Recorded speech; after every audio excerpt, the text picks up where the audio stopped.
Alam mo, Dodong, kapag mahina na ang batuta, nakakadismaya talaga yan kay Mrs. Oo, tama ang narinig mo. Kaya ang paraan para mapasaya mo si Mrs. yung hindi siya ma-disappoint ba? Yung hindi siya mabibitin sa kalagitnaan? Yung kahit ikaw mismo ay naiinis na din? Yung kahit anong yugyug mo ba, ganon? Yung kahit anong galaw mo, kalabitin mo, o kahit kausapin mo pa, ayaw talagang tumindig, ayaw mabuhay ba? O, syempre, di ba, ikaw mismo naiinis sa sarili mo. Paano pa kaya si Mrs. ay abay? O, eto na ha, hindi ko na patatagalin pa. Eto ang dapat mong gawin. Makinig kang mabuti, Dudong, ha. Eto, pinakauna, kailangan mong kumain. Kakainin mo lang naman ito dahil ito ay mga healthy na mga pagkain. Pero huwag labis-labis, huwag sobra-sobra dahil sabi ng iba, lahat ng sobra ay nakakasama. Pinakauna, kumain ka lamang ng okra. Oo, tama ang narinig mo. Madulas-dulas pa yan. Alam mo, Dodong, ang okra ay isa ito sa mga masustansyang pagkain. Mga gulay ba? Diba ito ay parte ng gulay? So, ayan, kumain ka lang. Kumuha ka ng mga 10 piraso. Huwag mong damihan.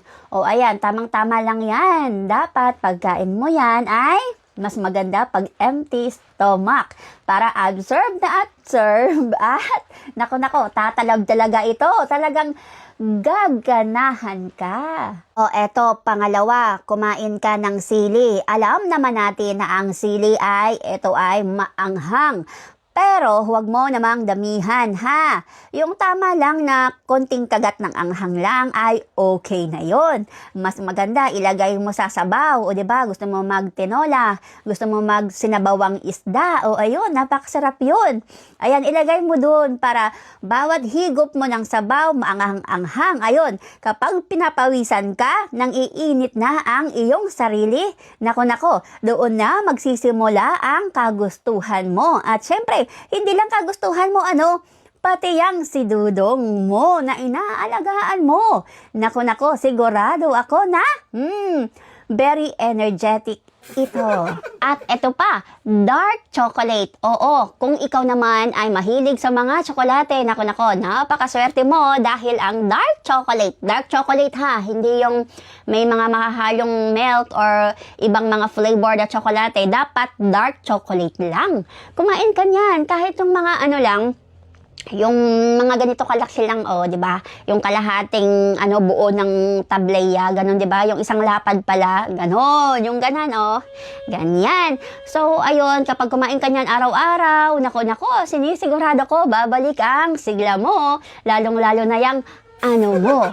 Di ba? Yung 3 sinabi ko na pagkain ay pwedeng-pwede mo yan kainin araw-araw, basta huwag labis-labis, huwag sobra-sobra, alam mo na, nakakasama. Ayan ha, kung alam mo namang kahit anong gawin mo, di ba? Yung alam mo sa sarili mo na ayaw talagang tumindig, tumayo, nangihina na.